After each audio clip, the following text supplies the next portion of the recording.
بسم اللہ الرحمن الرحیم، السلام علیکم ناظرین۔ آج کے جرگے میں ہمارے ساتھ ہیں عوامی نیشنل پارٹی کے صدر جناب اسفندیار ولی خان صاحب۔ بہت شکریہ اسفندیار ولی خان صاحب ایک بار پھر ہمیں یہ موقع دینے کا۔ سب سے پہلے صحت کیسی ہے اب آپ کی؟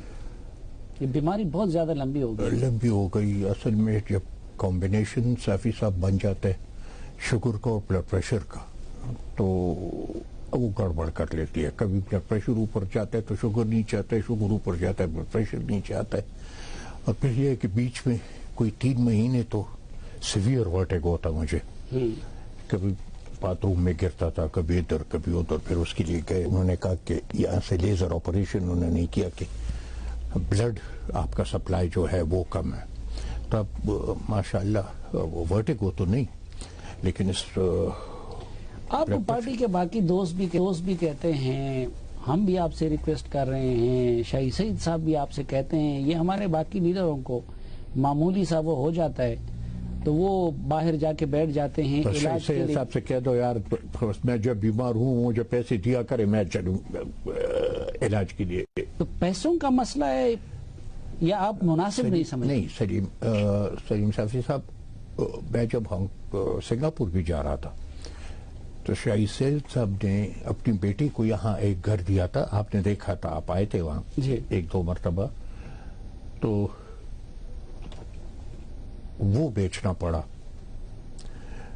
تاکہ ان پیسوں کا انتظام ہو سکے جو علاج میرا سنگاپور میں ہو رہا تھا۔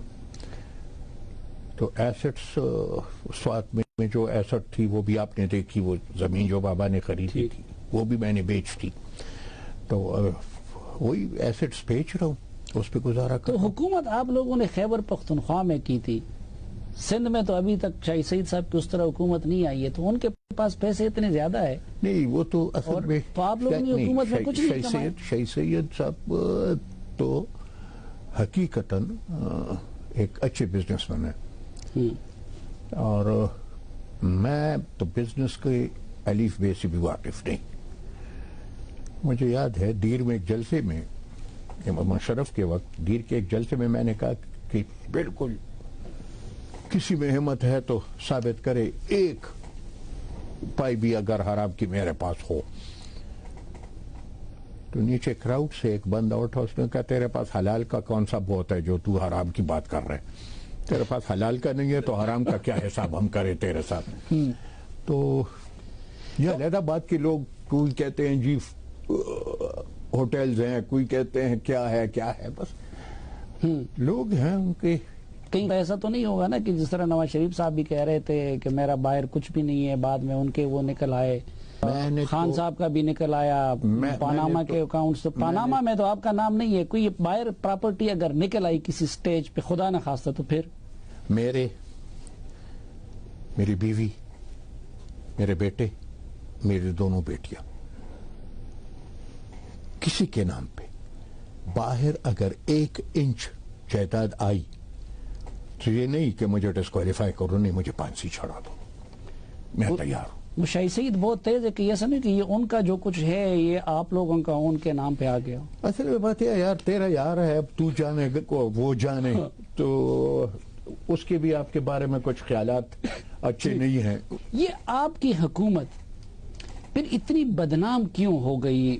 کرپشن کے حوالے سے مختلف نام دیے گئے، تو یہ دیکھیں کچھ اور لوگوں نے کمایا اس حکومت۔ سلیم صافی صاحب، اگر حکومت حقیقت میں ایسی کرپٹ تھی جیسے سوشل میڈیا پہ ایک مخصوص گروپ نے اس کو چالا، تو ذرا آپ مجھے بتا دیں میرے کتنے ایم این ایز نیب کی حراست، کتنے ایم پی ایز نیب کی حراست میں ہیں، کتنے وزیر میرے، ایک وزیر خاتون جو ہیں ستارہ ایاز، اس پہ جو الزام لگایا تو اس پہ اتنے غبن کا الزام لگایا جو 5 سال اس کی ڈپارٹمنٹ کے فنڈ کے بھی دگنے سے زیادہ تھا۔ تب آپ مجھے بتاؤ اپنے ڈپارٹمنٹ کے ٹوٹل فنڈ سے دگنا پیسہ اس نے کیسے کمایا؟ پرویز خٹک صاحب کے احتساب کمیشن نے لگایا۔ ہاں، اس نے لگایا تھا۔ تو اب تک تو میرے ایک بندے کا بتا دے، ہوں گے آفیشیل، گورنمنٹ آفیشیل ہوں گے، لیکن پولیٹیکل میرے M N A M P S senators اور وزراء ایڈوائزرز کسی ایک پہ آپ بتا دیں جو اب تک نیب کے کیسز بنائے ہوں ٹھیک تو میں کرپشن مان لوں. اور اب تو روایت یہ چل پڑی ہے کہ جتنا زیادہ میں شور مچاؤں کہ جی سلیم صافی صاحب اتنے کرپٹ ہے اتنے کرپٹ ہے اتنے کرپٹ ہے تو اپنے آپ سے میں اٹینشن ڈائیورٹ کر لیتا ہوں. ورنہ آپ میرے گواہ میرے خیال ہوں گے اور تائید بھی میری کریں گے کہ تاریخ میں پہلی مرتبہ صوبائی اسمبلی کے فلور پہ سابق وزراء اور موجودہ ممبران اسمبلی اٹھ کے تو وزراء اور وزیر اعلیٰ پہ الزامات لگا رہے ہیں کرپشن کے اپنی پارٹی کے. اس پہ کیوں یہ لوگ خاموش ہیں؟ کیا احتساب بیورو یا نیب، ہمیں نیب سے بھی گلا ہے کہ کسی کو تو اس پہ تم کہ جی ایک گمنام خط آیا ہے وہ انفارمیشن ہمیں ملی ہے. بابا یہاں تو ایک سابق وزیر فلور آف دا ہاؤس پہ اٹھ کے Ziaullah Afridi floor of the house پہ اٹھ کے اپنے وزراء اور اپنے وزیر اعلیٰ پہ الزام لگاتا ہے. اس کے بعد پھر اگر آپ کو یاد ہو بابر سلیم اٹھا ثوابی کا اور اس نے وزیر اعلیٰ اور وزیر صحت دونوں پہ الزامات لگائے کہ جی یہ کرپٹ ہیں. نیب ادھر کیوں سوئی ہوئی ہے؟ قومی احتساب بیورو تو خیر وہ احتساب بیورو تو ان کے ہے نا. ہاں جی. وہاں تو ایسے ہو رہا ہے کہ صرف جماعت اسلامی کے ایک وزیر کو بچانے کے لیے جو خیبر بینک کے ساتھ ہو رہا ہے وہ آپ کے سامنے. یہ تو شکر ہے کہ کل پشاور ہائی کورٹ اس کو قربانی کا بکرا بنا رہے تھے. ایم ڈی کو کرپشن انہوں نے کی، قربانی کا بکرا ایم ڈی کو بنا رہے تھے. یہ تو اچھا ہے کہ کل سپریم کورٹ نے ہائی کورٹ نے وہ کوش کر دیا. یہ نہیں مانتے کہ پی ٹی آئی اور جماعت اسلامی کی حکومت میں کرپشن آپ لوگوں کی حکومت سے کم ہے؟ جنرل پرسپشن تو یہی ہے کہ جی کرپشن اتنی نہیں ہے. ان سے زیادہ ہے. اچھا زیادہ ہے. اس سے زیادہ ہے. دیکھیں میں اس لیے کہتا ہوں اس سے زیادہ ہے کہ ہماری حکومت میں تو کرپشن کی باتیں تب شروع ہوئیں جو حکومتیں ختم ہوئی. یہاں تو دورانی حکومت صافی صاحب صرف یہ بلین ٹری سونامی جو یہ کہتے ہیں اس دن اخبارات کے مطابق اس میں 9 بلین روپے قرضہ لیا گیا. 9 بلین قرضہ لیا گیا کہ یہ بلین ٹری کرے اور اس میں تو باقاعدہ گرفتاریاں ہوئی ہیں. لیکن احتساب کمیشن جو ہے یا نیب جو ہے وہ خاموش بیٹھا. اچھا نیب تو خاموش بیٹھا ہے تو آپ لوگ کیوں خاموش بیٹھے ہیں؟ آپ لوگ ان کے خلاف عدالت میں ایویڈنس کے ساتھ کیوں نہیں جاتے؟ یا جس طرح عمران خان صاحب مرکز میں نواز شریف کے خلاف الزام لگا رہے ہیں یا آپ لوگوں کے خلاف لگا رہے تھے تو اتنے ووکل آپ لوگ کیوں نہیں ہیں؟ دیکھیں بات یہ نا کہ ٹھوس شواہد تو فی الحال کسی کے پاس نہیں. اب اس نے بھی تو جو شواہد وہاں دی ہیں اب آہستہ آہستہ ان پہ سوالات اٹھ رہے ہیں. وقت آئے گا ایک افراد کی ڈیوٹی لگی ہے وہ کوشش کر رہے ہیں جتنا ریکارڈ وہ جمع کر سکے کر رہے ہیں.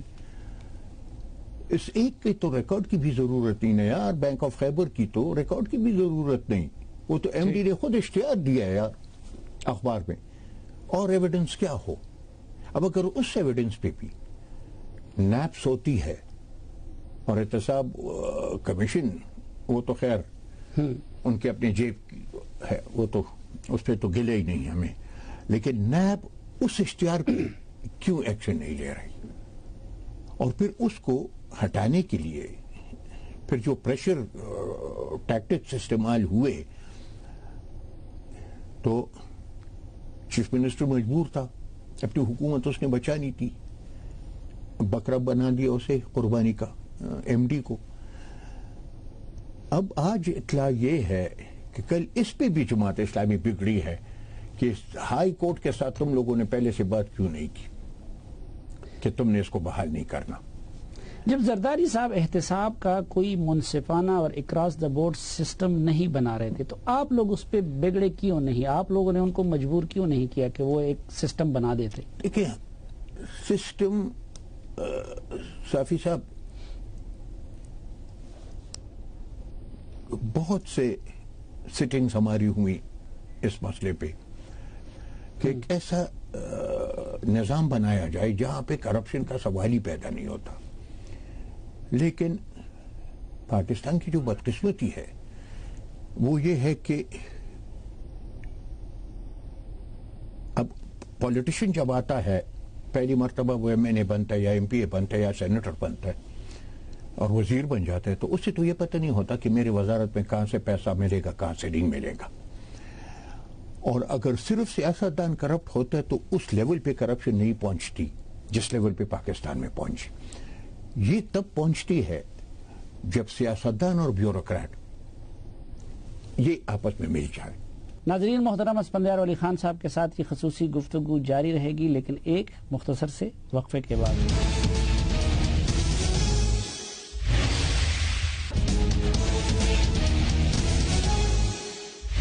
ایک بار پھر خوش آمدید آپ کو جرگے میں. آج کے جرگے میں ہمارے ساتھ ہیں عوامی نیشنل پارٹی کے سربراہ جناب اسفندیار ولی خان صاحب. نواز شریف اور اس کے خاندان کا احتساب ٹھیک ہو رہا ہے؟ ٹھیک سے تو اللہ جانے کہ ٹھیک ہو رہا ہے غلط ہو رہا ہے. لیکن جو مجھے اعتراض ہے اس پہ کہ بہن اور بیٹیوں کو سریعام ایسے ذلیل کرنا یہ ٹھیک نہیں. یعنی نواز شریف کے خاندان کے بہنوں بیٹیوں کو ذلیل کرنا. تو آپ کیا سمجھتے ہیں؟ ان کو لوگ کہتے ہیں انہوں نے خود ذلیل کیا، ان کے نام پہ جائیدادیں رکھ کے یا ان کو سامنے لا کے یا ان کو میدان میں لا کے بچوں کا نام استعمال کر کے. آپ کیا سمجھتے ہیں کہ ان کو کس نے ذلیل کیا؟ میرے خیر غلطی دونوں طرف سی ہے. وہ جو کہتے ہیں نا دونوں طرف آگ برابر لگی ہوئی، یہاں بھی وہی مسئلہ ہے. کچھ غلطیاں میاں صاحب نے کی اور کچھ غلطیاں پھر دوسرے سائڈ سے ہو رہی ہیں. دوسرے سائڈ مینز جوڈیشری؟ نہیں جوڈیشری نہیں، کپتان صاحب اور اس کی ٹیم. ٹھیک. اچھا اب لیکن آپ سمجھتے ہیں کہ ان کو پھر نکالا گیا میرٹ پہ؟ وہ پوچھتے ہیں مجھے کیوں نکالا گیا؟ تو کیوں نکالا گیا یار؟ وہ تو دیکھیں ہماری تو پہلے دن سے سلیم صافی صاحب آپ گواہ ہیں، سب کہہ رہے تھے مستعفی ہو جائے. ہم واحد جماعت تھے، ہم نے کہا کہ نہیں، سپریم کورٹ کا فیصلہ آنے دو. سپریم کورٹ اگر کہتا ہے وہ چور ہے نکالنا ہے ہمیں تو بھی ہمیں منظور ہوگا. اگر سپریم کورٹ کہتا ہے کہ نہیں ہم نے نہیں نکالنا تو بھی ہمیں منظور ہوگا. تو سپریم کورٹ کے فیصلے ماننے کا تو ہمارا بالکل کنسسٹنٹ سٹینڈ رہا ہے جی اس مسئلے پہ. حالانکہ اب الزامات بھی لگے کہ ان کے بی ٹیم ہے، یہ ہے وہ ہے، چپکے سے یہ نواز شریف سے جا ملے ہیں، یہ وہ. کوئی نہیں تھا. ہم یہی کہہ رہے تھے کہ دیکھیں جیسے گیلانی صاحب کے وقت ہم کہہ رہے تھے کہ ملزم اور مجرم میں فرق ہوتا ہے. اس وقت نواز شریف ملزم ہے، مجرم نہیں. مجرم وہ تب ہوگا جب سپریم کورٹ فیصلہ دے دے گی. ٹھیک. تو ہمیں تو سپریم کورٹ کا فیصلہ سرانکوں پہ ہمیں قبول ہے. اچھا قبول تو میاں صاحب نے بھی کیا لیکن اب میاں صاحب جس طریقے سے ڈیفائی کر رہے ہیں، جس طرح وہ جوڈیشری سے متعلق یہ ڈیفائنس جو ہے یہ میرے خیال کہ یہ نہ میاں صاحب کے مفاد میں ہے، نہ جمہوری قوتوں کے مفاد میں ہے اور نہ جمہوریت کے مفاد میں ہے. اور اگر جمہوریت کے مفاد میں نہیں اور کسی وجہ سے جمہوریت ڈیریل ہوتی ہے تو اس کا نقصان جو پاکستان کو پڑے گا سلیم صافی صاحب میں تو سوچ کے کام چاہتا ہوں. اب بھی ان چیزوں کا امکان یا خطرہ ہے جمہوریت کے ڈیریل ہونے کا؟ نہیں، اگر وہ اوپن کنفرنٹیشن لیتا ہے. اب آپ کو پتہ ہے دیکھیں کسی کو اچھا لگے یا برا لگے لیکن 70 سال سے تو یہاں حالت یہ ہے کہ جی پنجاب پاکستان ہے، پاکستان پنجاب ہے. اگر پنجاب جوڈیشری کو اور یا کسی اور انسٹیٹیوشن کو ہیڈ آن لے تو ٹکر ہوگی اب جو سپریم کورٹ کا اگر وہ ہیڈ آن لے رہے ہیں جیسے اب شروع کر دیا انہوں نے, تو سپریم کورٹ ریئیکٹ کرے گی کہ نہیں کرے گی؟ کل کے ان کے جو ریمارکس ہیں وہ تو آج آپ نے بھی پڑھے ہوں گے اخبار میں نے بھی پڑھے. تو جب یہ دو انسٹیٹیوشنز آپس میں لڑ پڑتے ہیں تو نتیجہ کیا ہوگا؟ تو آپ بھی میاں نواز شریف اور مریم نواز کی حکمت عملی کے مقابلے میں چودھری نثار علی خان اور شہباز شریف کی حکمت عملی کو درست سمجھتے ہیں؟ مجھے تو یعنی ایک سے واسطہ ہے نہ دوسرے سے واسطہ ہے. چودھری صاحب احترام میں بڑا کرتا ہوں ان کا, بڑا لحاظ کرتے ہیں میرے. شہباز بھائی بھی بڑا احترام اور وہ کرتے ہیں. میاں صاحب بھی بڑے عزت سے پیش آتے ہیں جب بھی ہوئے. میں تو ANP کی پارٹی پالیٹکس کی بات کرتا ہوں. مجھے یہ پرواہ نہیں کہ چودھری نثار کیا کہہ رہے, شہباز شریف کیا کہہ رہے, نواز شریف کیا. نہیں, بیس کرنا یہ دونوں جو ہے یہی مشورہ دے رہے کہ ٹکراؤ کی طرف نہیں جانا چاہیے, اور میاں صاحب اور ان کے قریبی حلقے کا موڈ ٹکراؤ کا لگ رہا ہے. اگر ANP کی پالیسی سے کسی دوسرے کے خیالات ملے جلے ہوتے ہیں تو یہ کہنا کہ جی میں ان کے ساتھ کھڑا ہوں یہ غلط ہوگا. میں ANP کے سیاست کے ساتھ کھڑا ہوں اپنے خیالات اور اپنے سوچ و فکر کے مطابق. ٹھیک, اگر وہ بھی وہی بات کرتے ہیں جو میں کرتا ہوں تو ٹھیک ہے, وہ تو ان کی مرضی اپنی. لیکن میاں صاحب کیا یہ بات درست نہیں کر رہے ہیں کہ سویلین بالادستی کو اب یقینی بنانے کا وقت آ گیا ہے, یا ووٹ کے تقدس کی بحالی کا؟ اگر ووٹ کے تقدس کی بات میاں صاحب حلف لینے کے فوراً بات کرتے اور نئے سوشل کانٹریکٹ کی بات اس وقت کرتے تو میرے خیال کہ پاکستان میں 80% کی سیاسی پارٹیاں جو ہیں یہ سپورٹ کرتی میاں صاحب کو. وہ پشتو میں وہ کہتے ہیں اختر تیر شنکرزی پتے وال ہوتا, عید کے بعد پھر بینڈی کو کیا کرنا ہے کسی کی.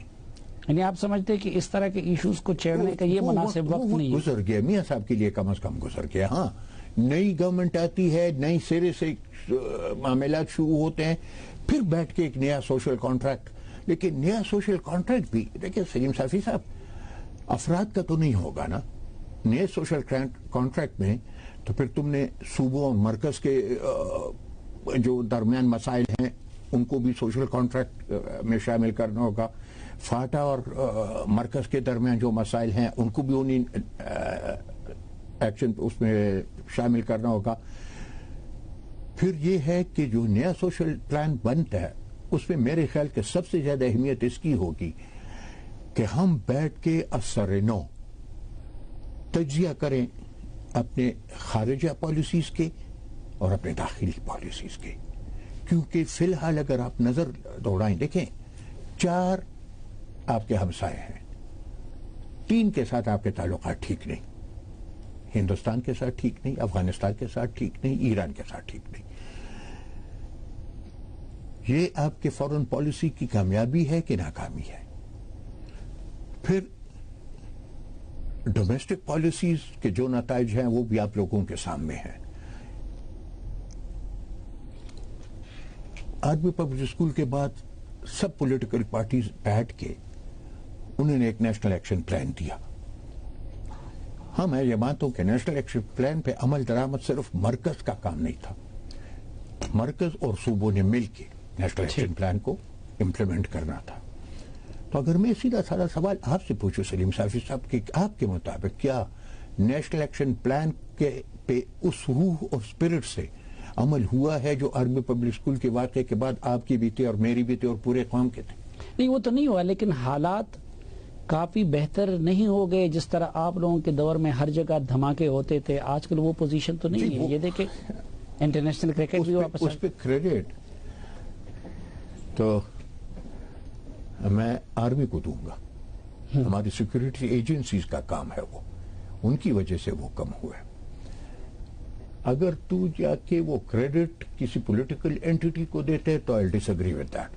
لیکن آرمی ایکشن اور آپریشن کا فیصلہ تو پولیٹیکل لیڈرشپ نے نہیں کیا تھا, سب نے مشترکہ طور پہ کیا تھا نا. لیکن اسی کا فائدہ ہے یہ. جیسے دیکھیں اس وقت ہمارے وقت جب آرمی ایکشن ہوا سوات میں ہوا, سوات کے حالات بدلے کہ نہیں بدلے. اس وقت فیصلہ ہوا پورا, ٹھیک, تو یہ کریڈٹ تو میں ان کو دوں گا, لیکن ساتھ ہی ساتھ میں یہ بھی کہنا چاہوں گا سلیم صافی صاحب کہ ملٹری آپریشنز وہ تو حکومت کے خلاف جو آرگنائزڈ گروپ ہے جو حکومتی ریٹ کو چیلنج کرتی ہے وہ تو ختم ہو سکتی ہے. انڈیویجول ایکٹس آف ٹیررزم جو آج کل ہو رہے ہیں یہ ختم نہیں ہو سکتے اس سے, ملٹری آپریشن سے. اس کے لیے نیشنل ایکشن پلان پھر ضروری پڑتا ہے. ٹھیک, نیشنل ایکشن پلان پہ یقیناً عمل تو ہونا چاہیے, لیکن خیبر پختونخوا میں لا اینڈ آرڈر کے لحاظ سے بھی کافی بہتری آئی ہے, اور جو آپ لوگوں کے دور میں جو کچھ ہو رہا تھا اب وہ صورتحال نہیں ہے. تو یہ کریڈٹ تو بہرحال عمران خان اور پرویز خٹک کو جاتا ہے نا. یار عمران خان اور پرویز خٹک کو تو میں کریڈٹ کیوں یار, کیونکہ شروع میں وہی کہہ رہے تھے کہ جی ہمارے بھائی ہیں, ہم آ کے ان کو دفتر دیں گے پشاور میں. آپ کو یاد ہوگا وہ منجے ہوئے جرنلسٹ ہو, لیکن اگر خیبر پاڑا اور وزیرستان میں ملٹری آپریشن نہ ہوتا تو کیا حالت ہوتی. اس لیے میں کہہ رہا ہوں کہ کریڈٹ جو ہے, کریڈٹ اس آپریشنز کو جاتا ہے.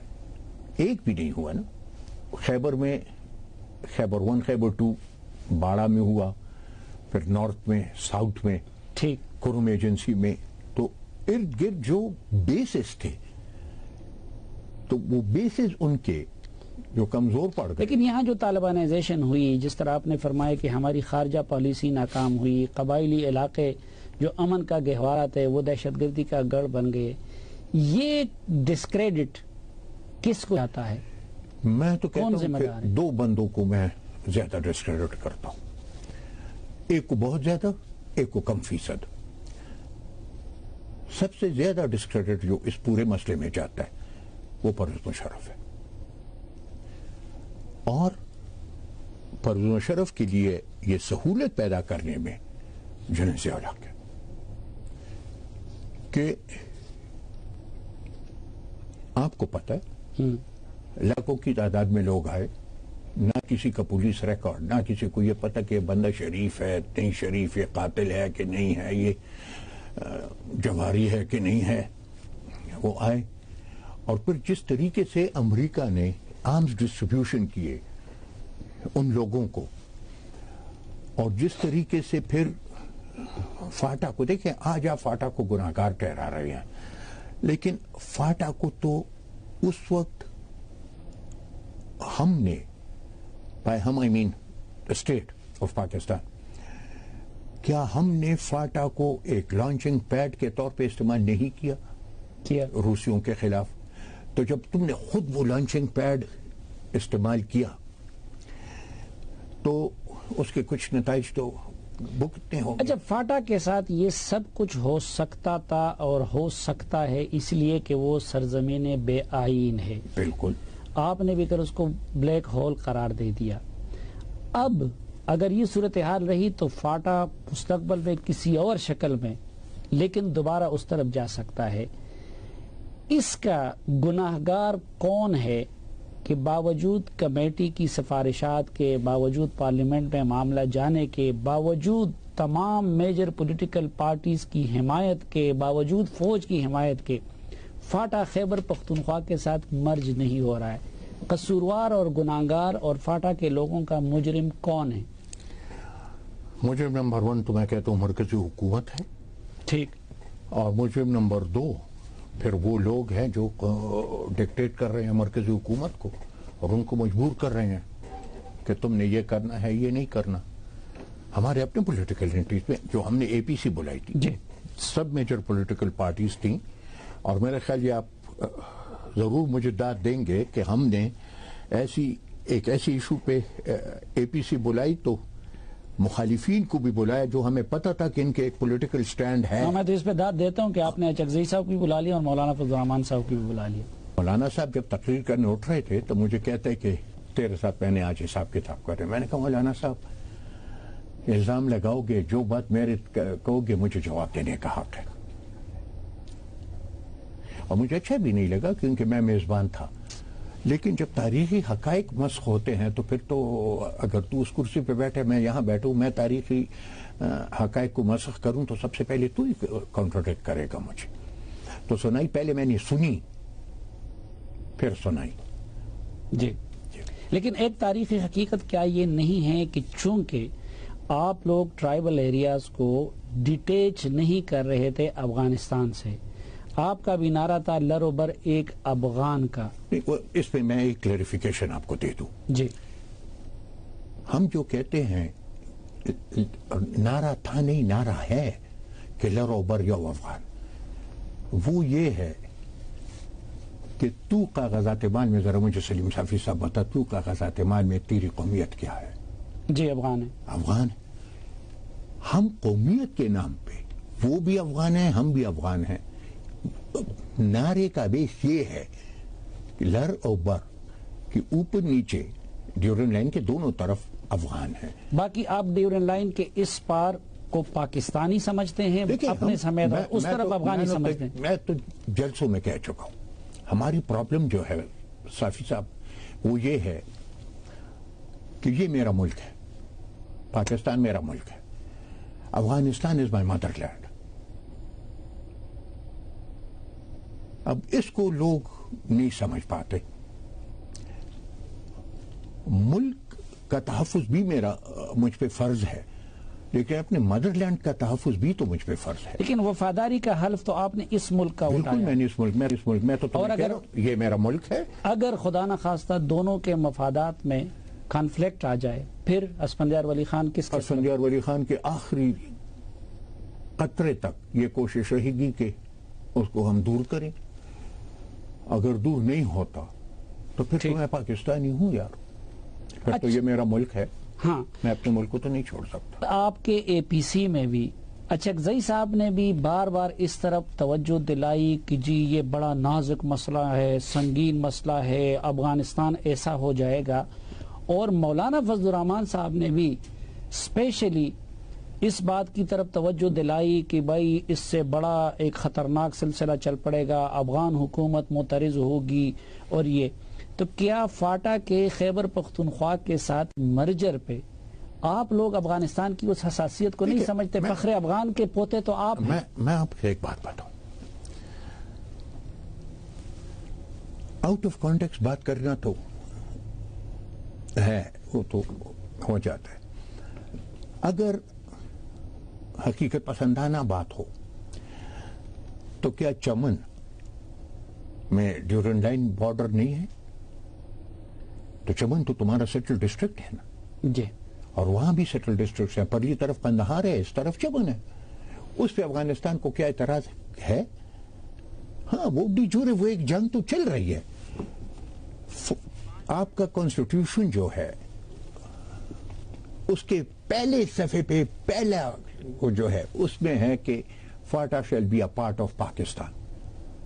ٹھیک ہے، تو اگر تم نے یہ کہہ دیا کہ it shall be a part of Pakistan, تو پھر اگر اس سے تم حقیقت میں پارٹ آف پاکستان بنا دو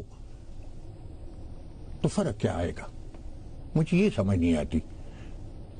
یوب سے لے کے چمن تک وہ ڈیورنڈ لائن جو ہے وہ تو سیٹلڈ ایریاز کے ساتھ گزرتی ہے نا. اوپر دیر میں چترال اور دیر بھی ہے، چترال اور دیر میں بھی ڈیورنڈ لائن جو ہے وہ تو سیٹل ڈسٹرکٹ کے ساتھ ہے. تو اگر ان دونوں جگہ اس اینڈ پہ بھی اور اس اینڈ پہ بھی سیٹل ڈسٹرکٹ کے ساتھ ڈیورنڈ لائن بیچ میں ہونے پہ ری ایکشن نہیں ہوا تو بیچ میں جو فاٹا کا حصہ ہے اس پہ کیوں ہوگا؟ آپ بھی پختونوں کی سیاست کرتے ہیں، ماضی میں اچکزئی صاحب نیشنل عوامی پارٹی میں آپ لوگوں کے ساتھ بھی رہے. آپ کیا سمجھتے ہیں کہ پھر مولانا صاحب کو اور اچکزئی صاحب کو، یعنی ان کا مسئلہ کیا ہے کہ جو ان لوگوں کو ان کے بنیادی آئینی حقوق دینے کے ایک کام میں رکاوٹ ڈال رہے ہیں؟ سلیم صافی صاحب، حقیقت میں خدا کی قسم بہت زیادہ میں نے اس مسئلے پہ سوچا ہے، میں کسی نتیجے پہ نہیں پہنچا.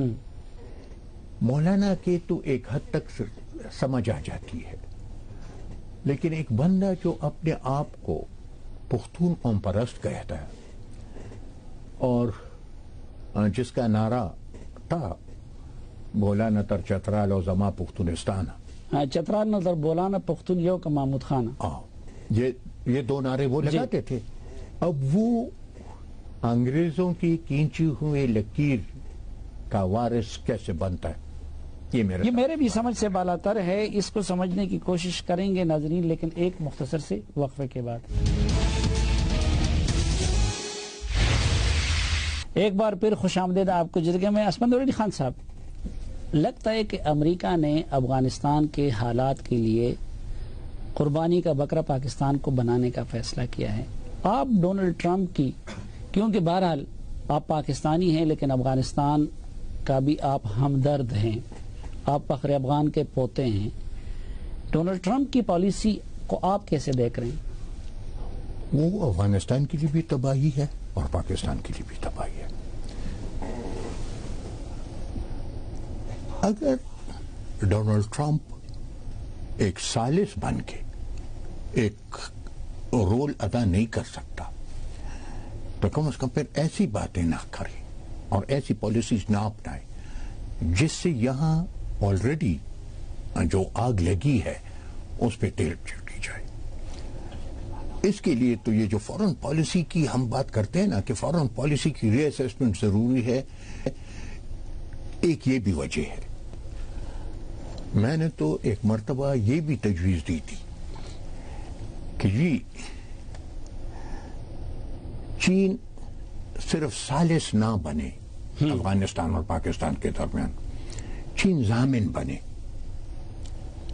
کہ جب ثالثی وہ کر رہا ہے اس پہ دونوں ممالک اپنے ایک دوسرے سے جو وعدے وعید کر رہے ہیں اس کی پھر ضمانت چین پہ ہو کہ چین پھر یہ انشور کرے کہ وہ وعدے دونوں یعنی پاکستان اور افغانستان کے بائیلیٹرل مذاکرات ہو اور چین ثالث سے بڑھ کے ضامن کی حیثیت سے. دیکھیں آپ کو بھی کافی حد تک اندرونی معاملات کا پتہ ہے افغانستان اور پاکستان کا، اور ہمیں بھی پتہ ہے. زیادہ مسئلہ جو ہے وہ اعتماد کا ہے کہ اعتماد نہیں ہے ایک دوسرے پہ.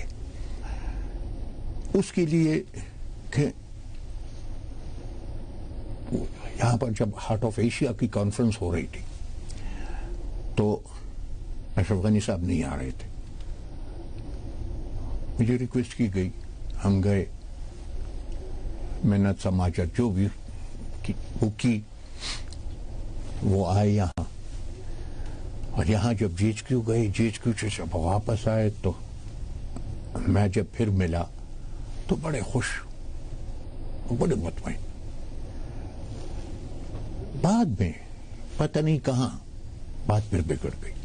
اچھا، وہ بات بگڑنے کے بعد پھر بہت زیادہ بگڑ گئی اور دونوں طرف سے بڑے سلخی پہ مبنی اقدامات ہوئے.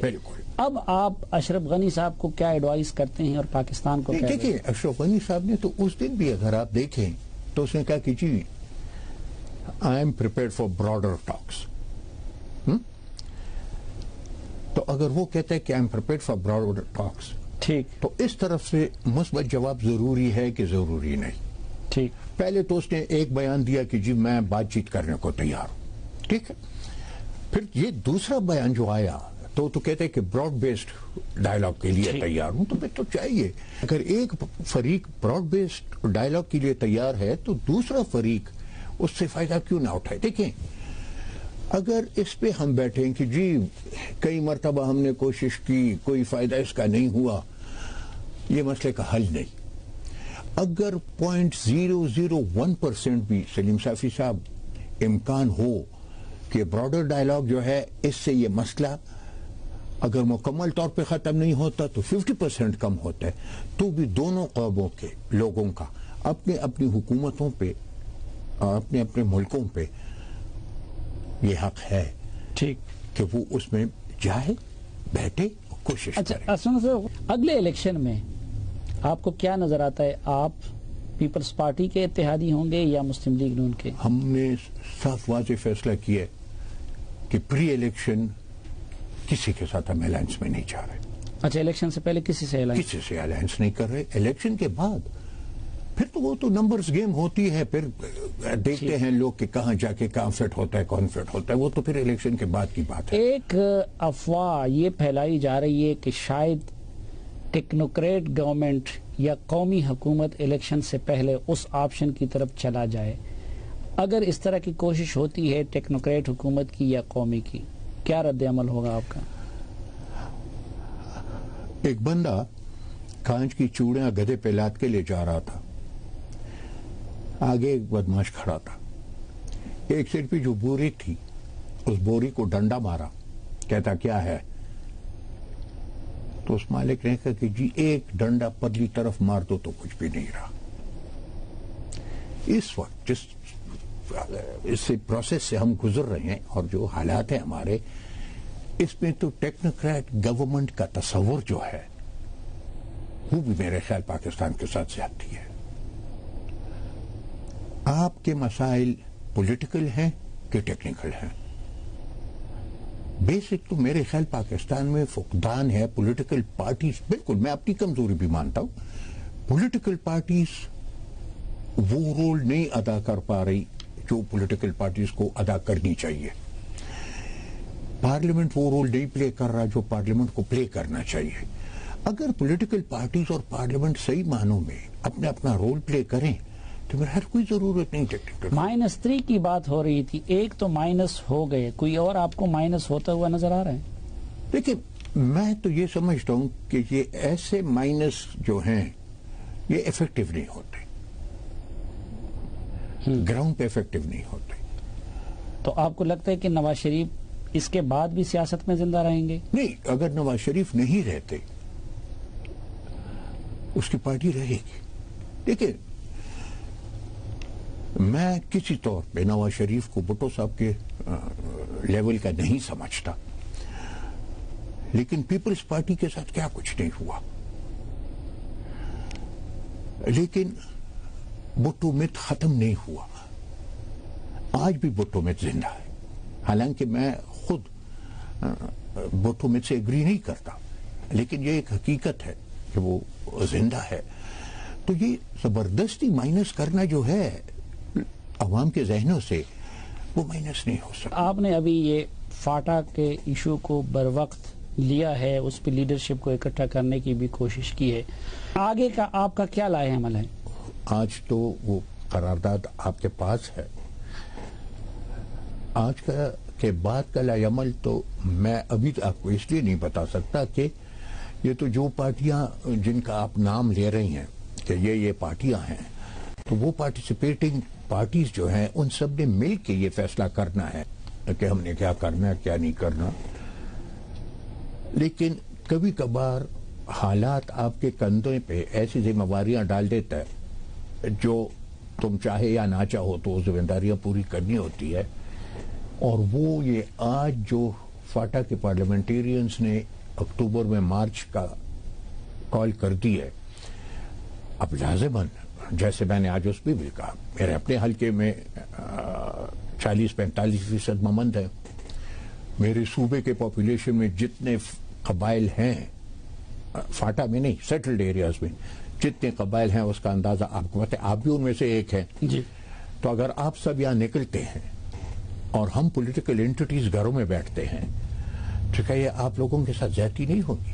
تو اگر یہ مرجر کا فیصلہ نہیں ہوا، قانون سازی نہیں ہوئی، تو جو فاٹا کے لوگ جو 9 اکتوبر کی بات کی ہے، انہوں نے اسلام آباد آنے کی اور دھرنا دینے کی، اس میں آپ ساتھ ہوں گے؟ ANP ساتھ ہوگی۔